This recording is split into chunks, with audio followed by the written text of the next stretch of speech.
কাছেও দূরে যে যেখান থেকে আমার ভিডিও দেখছেন প্রিয় বন্ধুরা সবাইকে আসসালামু আলাইকুম।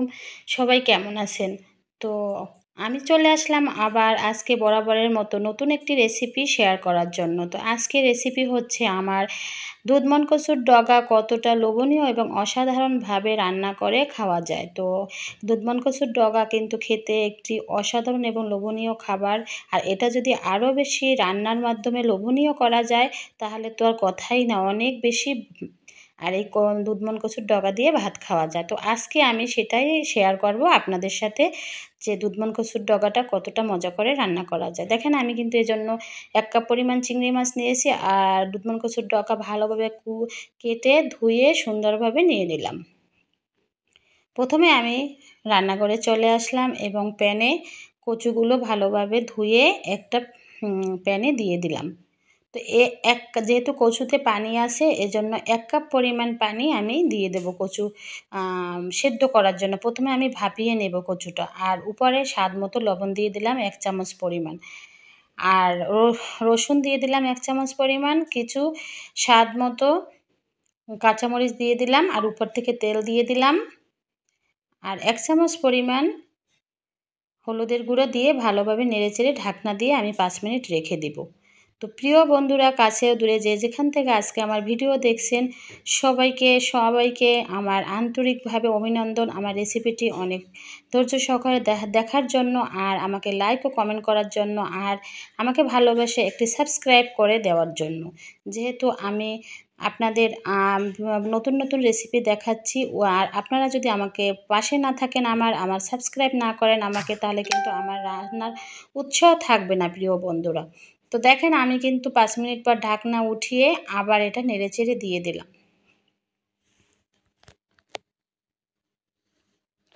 এখন আমার 50% রান্না হয়ে গেল। তার উপর থেকে আমি কিছু পরিমাণ চিংড়ি মাছ উপর থেকে দিয়ে দিলাম স্বাদ বাড়ানোর জন্য।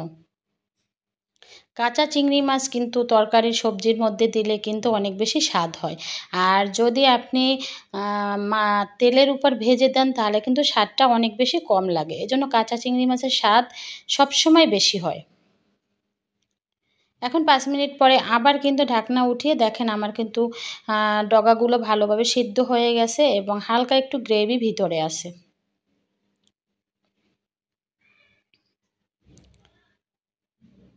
এখন এটা আমি উঠিয়ে নিব। এখন আবার ওই একই প্যানে আমি একটা বাটিতে ডগাগুলো নিয়ে নিলাম, আর একই প্যানের মধ্যে আমি তেল দিয়ে দিলাম 1 কাপ পরিমাণ, আর এর মধ্যে 1 কাপ পরিমাণ পেঁয়াজ কুচি দিয়ে দিলাম,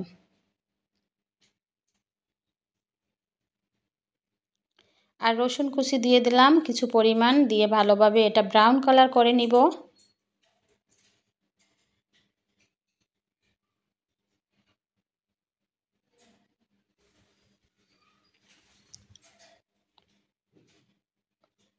এখন এর মধ্যে আমি 1 চামচ পরিমাণ মরিচের গুঁড়ো দিয়ে দিলাম, 1 চামচ পরিমাণ হলুদের গুঁড়ো দিয়ে দিলাম, দিয়ে ভালোভাবে এটা নেড়েচেড়ে নিব আবার 1 মিনিটের মতো।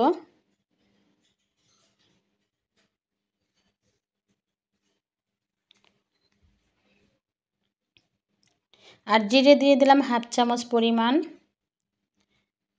আর একটু বাটা পেঁয়াজ দিয়ে দিলাম 1 চামচ পরিমাণ।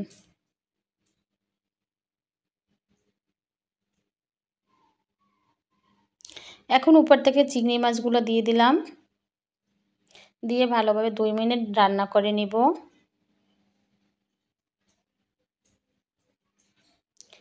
আর এটা খেতে যে এতটা মজা হয়েছে, আজকে কচুর ডগা খেতে কিন্তু দুধমান কচুর ডগা খেতে সবাই পছন্দ করে, কিন্তু এভাবে যদি আপনারা বাসায় একদিন ট্রাই করেন প্রিয় বন্ধুরা, তাহলে বুঝতে পারবেন যে আরও কতটা মজা হয়। তো আমি স্বাদ মতো লবণ দিয়ে দিলাম। এখন এটা ভালোভাবে আবার 1 মিনিটের মতো নেড়েচেড়ে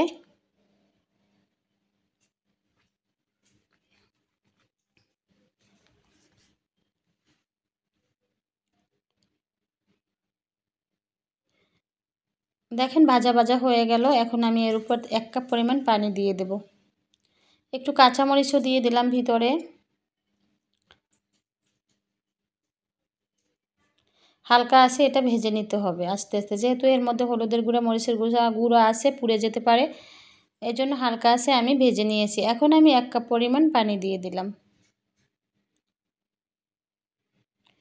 এটা ভালোভাবে 1 মিনিট ভেজে নিলাম। এখন আমি কচুর ডগাগুলো দিয়ে দিলাম উপর থেকে।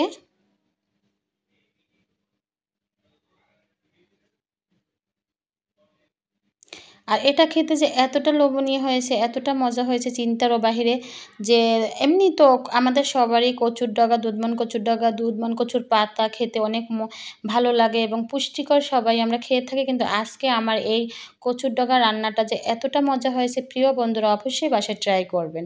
আর উপর থেকে আমি 1/2 চামচের মতো চিনি দিয়ে দিলাম। চিনি দিয়ে হালকা আছে, স্লো আছে এটা আমি রান্না করে নিব। আর পানি ব্যবহার করব না। যেহেতু আমার অলরেডি কিন্তু কচুর ডগাটা সিদ্ধ করাই ছিল।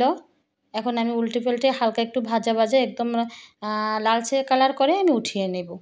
পানি রাখবো না একটুও, যেহেতু কচুর ডগা যদি পানি থাকে তাহলে খেতে কিন্তু স্বাদ হয় না। একদম ভাজা ভাজা লালচে কালার করে নেব আস্তে আস্তে করে। আর অবশ্যই প্রিয় বন্ধুরা একদিন হলেও বাসায় ট্রাই করবেন দুধমান কচুর ডগা ট্রাই করে অবশ্যই আমাকে কমেন্টে জানাবেন এভাবে রান্না করলে যে কতটা মজা হয়। তো অবশ্যই প্রিয় বন্ধুরা বাসায় একদিন এভাবে ট্রাই করবেন। আর এটা খেতে যে কতটা মজা হয়েছে যা চিন্তারও বাহিরে। আমি আবার একটু লবণ দিয়ে দিলাম স্বাদ মতো। তো এই তো দেখেন আমার রান্নাটা হয়ে গেল এবং খুব কম সময়ের মধ্যে কিন্তু আমার রান্না শেষ হয়ে গেল। আর এতটা মজা হয়েছে আজকে, বা সত্যি প্রিয় বন্ধুরা আমার বাসায় দুপুরে কিন্তু এই কচুর ডগা দিয়েই অনেক বেশি ভাত খেয়ে ফেলছে সবাই, যে হ্যাঁ অনেক লোভনীয় এবং মজা হয়েছে। দেখেন এই তো আমার দেখেন একটু ভাজা ভাজা করতেছি। হয়ে গেল আমার রান্না। এখন আমি পরিবেশন করে আপনাদের সাথে শেয়ার করব। দেখেন আমি কিন্তু একটা বাটিতে ভালোভাবে উঠিয়ে নিচ্ছি। কালারটা কত সুন্দর এবং খেতেও দেখতে যতটা লোভনীয় হয়েছে, খেতে আরও বেশি লোভনীয় হয়েছে। এখন আমি এটা বাটিতে ভালোভাবে নিয়ে নিলাম। এই তো আমার বাটিতে নেওয়া হয়ে গেল। দেখেন কতটা সুন্দর দেখতে আর কতটা মজা হয়েছে। অবশ্যই আমার প্রিয় কাছে দূরের প্রিয় বন্ধুরা যে যেখান থেকে আমার ভিডিও দেখছেন একদিন হলেও বাসায় ট্রাই করবেন এবং এভাবে মজা করে রান্না করে আপনারা সবাই খাবেন আর আমাকে কমেন্টে জানাবেন রান্নাটা কেমন হয়েছে প্রিয় বন্ধুরা। তো এই তো দেখাচ্ছি।